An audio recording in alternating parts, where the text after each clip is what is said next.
Hey guys, it's Bob Sterling, and on behalf of Team Kansifornia, I'd like to present our Excel calculations that we used in our Motor King case study.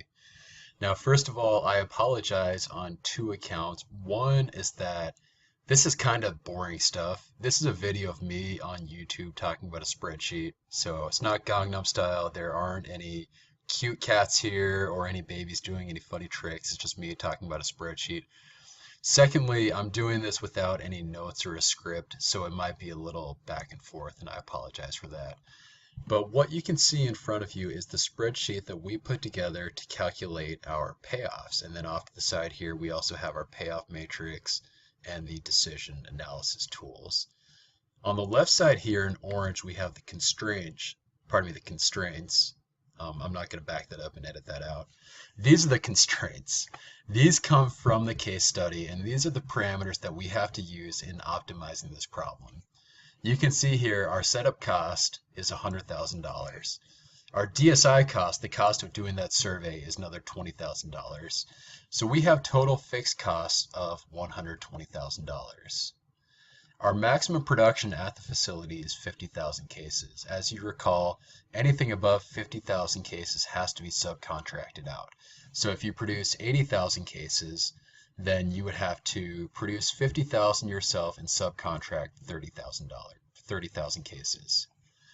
The variable costs here are $5 per case you manufacture up to 50,000 cases, $9 for any case that you subcontract out, and $12 for any case for marketing, be it a manufactured case or a subcontracted case.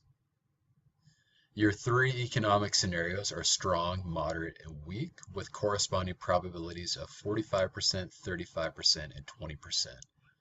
If the economy is strong, you can expect to sell 100,000 cases. If it's moderate, you can expect to sell 70,000. If it's weak, you'll sell 50,000. Your full price per case is $39.95. Now, anything that we're not able to sell, we have to sell at a 55% discount. So for example, if we produce 100,000 cases, but it turns out to be a moderate economy, then 70,000 are going to be sold for $39.95, but the remainder will be sold at that 55% discount. Now over here we have our user inputs in blue, and the only two things we need to worry about are the number of cases we manufacture and the economic scenario. Now the economic scenario isn't a variable over which we have control, but as far as the spreadsheet goes, we do have control. So we can say we want the spreadsheet to look at a moderate economic scenario or a strong economic scenario. And then over here in yellow, we have our calculations. The calculations are all designed to feed into this gross profit line. Now, gross profit is a fancy accounting way of saying your revenue minus your cost of goods. So what we're looking at is gross profit. It's not actually net income because we don't have any tax in here or any financing for interest. And it doesn't include depreciation or amortization or overhead or anything else. So it's not EBITDA. It's not net income, it's really just gross profit. So stepping through the calculations here, and I'm going to change this to be, let's say we produce a full 100,000 cases, and we expect it to be a moderate economic scenario. So the maximum number of sales based on the economic scenario is 70,000. What that's doing is it's saying, take your economic scenario over here, take the moderate, go over here to this table, look up the moderate line, and produce the corresponding level of maximum sales at full price. Underneath this, we have the number of cases we're going to manufacture or purchase, which is 100,000 cases. I keep making that mistake. 100,000 cases, which you get from this input over here. Cases sold at a full price is based on your economic scenario. If it's a moderate economic scenario, you're only going to sell 70,000 at full price, which means you sell 30,000 at a discount. Now, if we are to change this to week, you can see all of a sudden we're going to sell 50,000 at full price and 50,000 at a discount. Down here in these lines, we calculate our revenue. Our revenue based on the full prices is 50,000 cases now for the week economy. times 39.95. Underneath, we have the revenue from our discounted cases, which is the 50,000 cases sold for $17.98. So from this, we get total revenue of about $2.9 million. Now our costs include our fixed cost and our variable cost. So our fixed cost is $120,000. Our variable cost is the $5 times the 50,000 cases that we manufacture, plus the $9 times the 50,000 cases that we subcontract, plus $12 times all 100,000 cases. So our total costs here are about $2 million, which means our gross profit is a little bit under $900,000. From here, we can generate our payoff matrix.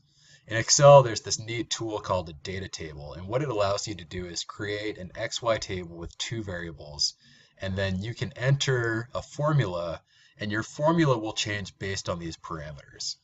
So what we did is we said we want a data table where we calculate our gross profit based off of these three levels of production and these three economic scenarios. And then Excel goes through and it basically calculates what your gross profit is at the intersection of each one of these. So it calculates your, in this case, for 100,000 cases with a weak economy, it calculates our $876,000.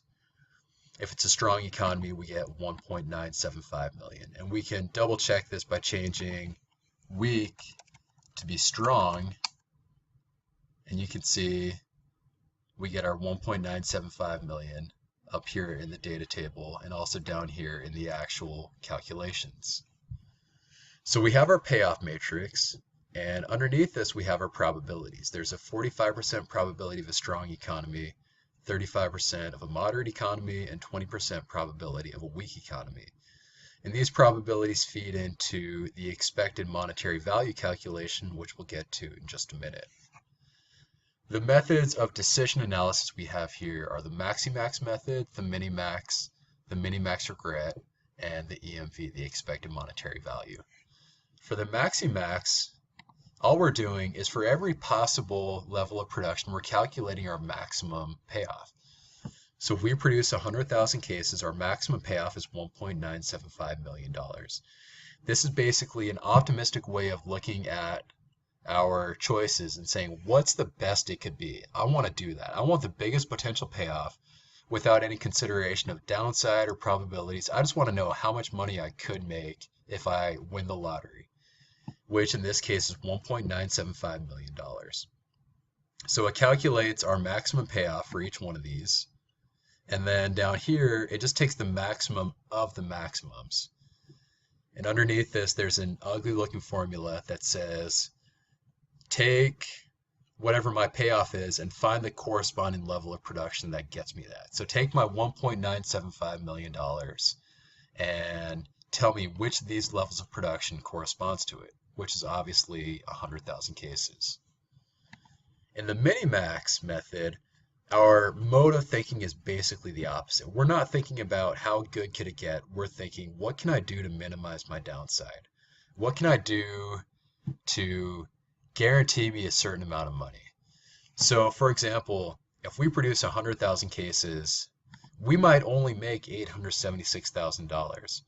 But if we only produce 50,000 cases, we'll get $1 million.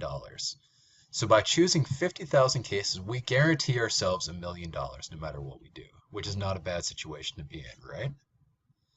Now for the Minimax regret, what that is, and this one always trips me up a little bit, but this one is basically looking at how much are you missing out on. So for example, if you produce 100,000 cases and there's a strong economy, there's no regret because you already have the optimum payoff. But if you produce 100,000 cases and it turns out to be a weak economy, you're missing out on $151,000. Because basically, if it's a weak economy and you'd produce 50,000 cases, instead of making 876,000, you would make 1.027 million, which is a difference of 151,000. So this is how much money you're missing out on. And what you want to do is take the minimum for each decision because you're trying to minimize the potential money you're missing out on. which is kind of a lot to think about.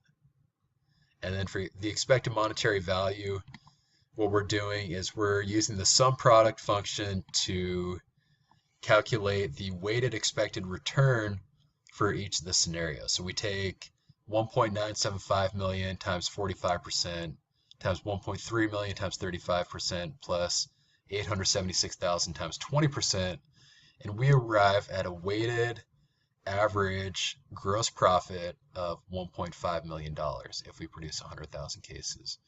If we produce 70,000 cases, we have a weighted gross profit of 1.3 million, and so on. And from there, we take our maximum payoff of 1.5 million, which of course corresponds to 100,000 cases. So we looked at 4 different decision analysis tools here. 3 of them recommend producing 100,000 cases, and of course the Minimax differs because it's a fundamentally different mindset, and that one recommends we produce only 50,000 cases, which would be the safe, conservative thing to do. So I hope this has been helpful.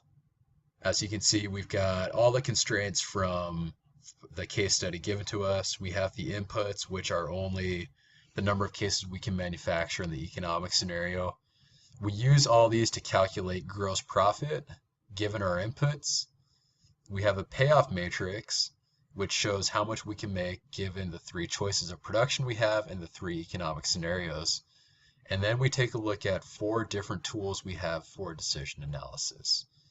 So on behalf of Kansifornia, thank you for listening. Please send us your feedback on Yammer, and I hope to talk to you soon.